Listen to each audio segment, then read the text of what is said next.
This is Democracy Now!, democracynow.org, The War and Peace Report. I'm Amy Goodman in New York, joined by Democracy Now! Co-host Juan Gonzalez in New Brunswick, New Jersey. Hi, Juan. Hi, Amy, and welcome to all of our listeners and viewers across the country and around the world. Well, the Pentagon has placed 8,500 troops, up from 5,000, on heightened alert to potentially deploy to Eastern Europe over concerns Russia may soon invade Ukraine. The U.S. and NATO allies have accused Russia of amassing 100,000 troops near the Ukrainian border, but Russia's denying it's planning an invasion. Pentagon Press Secretary John Kirby spoke Monday. Secretary Austin has placed a range of units in the United States on a heightened preparedness to deploy, which increases our readiness to provide forces if NATO should activate the NRF or if other situations develop. All told, the number of forces that the Secretary has placed on heightened alert comes up to about 8,500 personnel. But again, no mission has been assigned to these troops. No deployment orders have been sent to them. What the Secretary has ordered them to do is to be ready to go, in some cases, on a much shorter tether than what they had before. This comes as other NATO nations are planning to send additional troops, ships, and fighter jets to Eastern Europe. Plans call for France to send troops to Romania, Denmark to send F-16 jets to Lithuania, and for the Netherlands to send F-35 jets to Bulgaria. Last week, the Biden administration gave Lithuania, Latvia, and Estonia approval to send U.S.-made weapons to Ukraine. On Monday, the Kremlin accused the United States and NATO of escalating tension in the region. We are seeing statements from the North Atlantic Alliance about more troops pulling forces and assets into the eastern flank. All of it is causing tensions to rise. I'd like to point out, it is not because of what we, Russia, are doing. It's all happening because of what NATO, the United States, are doing, and the information they are spreading. That's Kremlin Press Secretary Dmitry Peskov. Negotiations to resolve the crisis are ongoing. On Wednesday, officials from Russia, Ukraine, France, and Germany are scheduled to meet in Paris. We're joined now by two guests. Anatol Lieven is with us, senior fellow at the Quincy Institute for Responsible Statecraft. He's the author of numerous books on Russia and the former Soviet republics, including Ukraine and Russia, A Fraternal Rivalry. He's joining us from Britain. Also with us, William Hartung, research fellow at the Quincy Institute. His latest book is Prophets of War, Lockheed Martin and the Making of the Military-Industrial Complex. Anatol Lieven, let's begin with you. Can you lay out why this crisis has heightened to this point, and do you believe Putin will invade Ukraine? Well, the crisis has grown to this point because of Russia's deep unhappiness with the expansion of NATO to its borders and the threat of NATO admitting Ukraine, which Russia regards in much the same light that America regards the appearance of hostile military alliances in Central America. I don't think, and the American intelligence does not think, that the Russians have made up their mind yet to invade, but there is certainly an implicit threat that they may do so if no compromise is reached between Russia's demands and American and NATO positions. And I'd like to ask you, the White House Press Secretary Jen Psaki talked about, quote, the sacred obligation to defend the security of our eastern flank allies. But this sacred obligation is only relatively recent and only as a result of NATO's direct expansion eastward, isn't it? Well, that's absolutely true. But these countries are now part of NATO. And so, America and the other NATO allies have a treaty obligation to defend them. Ukraine, of course, is not in NATO. And the Biden administration and NATO have explicitly ruled out sending troops to Ukraine. I mean, this is the real point about this possible US and NATO military deployment to the Baltic states and other NATO members.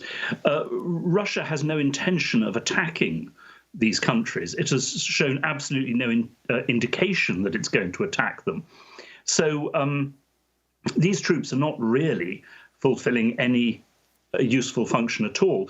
By the way, also, I mean, if Russia were threatening to attack them, then the deployments being made would be absolutely ridiculous. Denmark is sending precisely 2 fighter jets. Holland is sending 1 ship. It's very lucky for us that Russia is not actually a threat to NATO, because that wouldn't stop them. No, I mean, I think the only possible useful role of these new NATO deployments is that we can offer to take them away again in return for Russia withdrawing its troops from the borders of Ukraine. And with the possibility of Russia moving into eastern Ukraine centers around this issue of the separatist movement there. Could you talk about the Donetsk and Donbas regions, which most Americans don't know much about, the historical basis by which Russia is so concerned about that area? Well, the eastern and southern Ukraine as a whole is mostly populated by people who have Russian as their first language, even if they're not ethnic Russians. And about 20% of the whole Ukrainian population are, in fact, ethnic Russians. In the Donbas coal mining region of eastern Ukraine, ethnic Russians are, in fact, a majority. And that region was always it voted very strongly to continue the Soviet Union, that Ukraine should stay in the Soviet Union. And since the fall of the Soviet Union, people there have always voted for pro-Russian parties and have strongly opposed ethnic Ukrainian nationalism and moves from Kiev to try to make use of the Ukrainian language obligatory, to eliminate Russian from schools and so forth. So there's a long history there of support for close ties to Russia, and also support for local autonomy. So when the Ukrainian Revolution occurred in 2014 and the president was overthrown, a president who had been elected with a huge majority in the Donbas, there was a local revolt against Ukraine, calling for separation from Ukraine, which was then backed in a kind of lightly veiled way by Russian troops. And since then, we've had a frozen conflict in that area, which periodically breaks out into new fighting.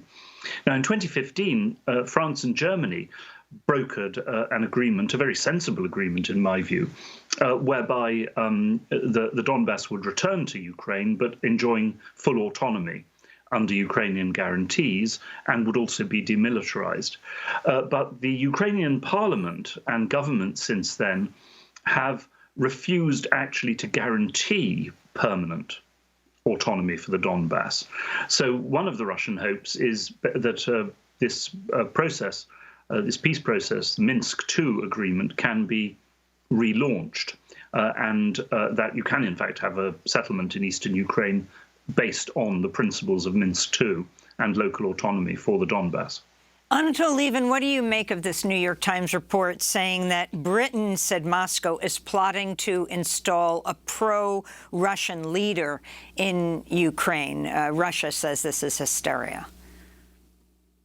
I don't think that the Russians would try to install a pro-Russian government in the whole of Ukraine, because they know very well that that would face massive opposition, of the kind we saw in 2014 on the streets of Kiev and western and central Ukraine. If the Russians do invade, I think it will only be parts of the east and south of Ukraine, where they at least may hope or may think that they could get a measure of local support. Now, at that point, of course, they would try to recruit local figures to run the local governments for them. But I don't think in Ukraine as a whole. I also don't think that if, God forbid, Russia does invade, that Russia will annex more territory. Russia will occupy territory and will then try, make a new offer of a deal. But that deal would probably involve a demand for a federal Ukraine with autonomy for all the main Russian-speaking areas. But then, the Russians would look for local collaborators, but not in Kiev. That is really beyond rational expectation. Bill Hartung, you also, like Anatol Lieven, are with the Quincy Institute for Responsible Statecraft. You've long been an observer of and an activist, an advocate around the issue of the militarization of the world and demilitarizing in many cases. What I just read in the lead about all of the countries sending weapons, the billions of dollars of weapons that have been sent to Ukraine, can you talk about what's happening here? I mean, this is a weapons manufacturer's bonanza. If weapons manufacturers were concerned that the U.S. had pulled out of Afghanistan and what that would mean for them, I mean, their worries must be very much allayed at this point. Well, the U.S. has sent $2.7 billion in military aid and training to Ukraine since 2014. President Biden's talking about a couple $100 million more, and more no doubt will follow. So from the point of view of industry, given that the Pentagon spends $750 billion a year, tens of billions of arms to the Gulf states, that amount itself is not huge. But I think the tensions that are related to all this, I think, augur for their ability to keep military spending and military procurement high. So there's kind of a double effect, I would say. And Bill, I wanted to ask you, we're in a situation now post-Afghanistan where now suddenly in the last few weeks, the media are filled with dangers of a new war, a potential armed conflict with Russia. We have 2 U.S. aircraft carriers and assorted other ships in maneuvers in the South China Sea right now. They're in potential problems in terms of China. We've got U.S. troops who reported today battling in Syria against the Islamic State. Is the U.S. military in search of justifying its continued expenditures to the American public right now? Well, yes. I mean, the military, part of its job is to perpetuate itself. And I think the biggest issue that they have used is threat inflation related to China. The United States spends 3 times on its military what China does, has 13 times as many nuclear weapons. Certainly, we don't want a war between nuclear armed powers. That's why I think the U.S. needs a more restrained strategy, not only in Asia, but in the Middle East. But certainly this whole notion of great power competition, which is embedded in the current national defense strategy, has been used as kind of the magic key to keep Pentagon spending at near record levels. Let me bring Anatol Lieven back into the conversation. The issue of who is questioning this rush to war. You have Fox Network, Tucker Carlson, who is asking, why should the U.S. side with Ukraine? The U.S. should side with Russia. And then you've got many calling, many of Tucker Carlson's fans calling Democratic Congress members saying, stop siding with Ukraine, side with Russia. But where are the progressives on this? Not about siding with Russia or Ukraine, but talking about stopping this rush to war. Well, I think that has been one of the great disappointments of recent years in America. And of course, this goes back to the invasion of Iraq in 2003, which a great many American progressives unfortunately supported. And I wrote at the time that it was extraordinary that in the debate, such as it was, about the invasion of Iraq, you had all these debates about does Iraq in some way resemble Vietnam? Do Iraqi cities resemble Vietnamese jungles, which it turned out actually they did in many ways. But it was remarkable how few people were asking, how does what America is doing or threatening to do or will do as an occupying force, how is that likely to resemble what America did in Vietnam? And how far do the illusions of universal primacy and of, supposedly defending freedom and democracy against its enemies, how is that contributing, in fact, to the militarization of US policy and the undermining of global peace. It was as if, in many ways, the memories of Vietnam had been wiped out. Now, today, of course, there is also the element that so many progressives have turned violently anti-Russian, partly because of hostility to the behavior of the Putin administration at home, which is indeed often very ugly. I entirely agree with that. I have no affection for that administration. But also because they have, I think, really used Russian influence, which in my view was present but enormously exaggerated, to somehow explain or excuse away the fact that in 2016, such a huge proportion of Americans, not a majority, but a huge proportion, voted for Donald Trump and continue to support Donald Trump. That is, of course, a deeply, deeply regrettable fact, but it's a fact that one has to face and try to understand and not, seek excuses for that by blaming it on other countries. And Anatol Lieven, I wanted to ask you, you've written about the potential role of France and President Macron in the current crisis regarding the Ukraine.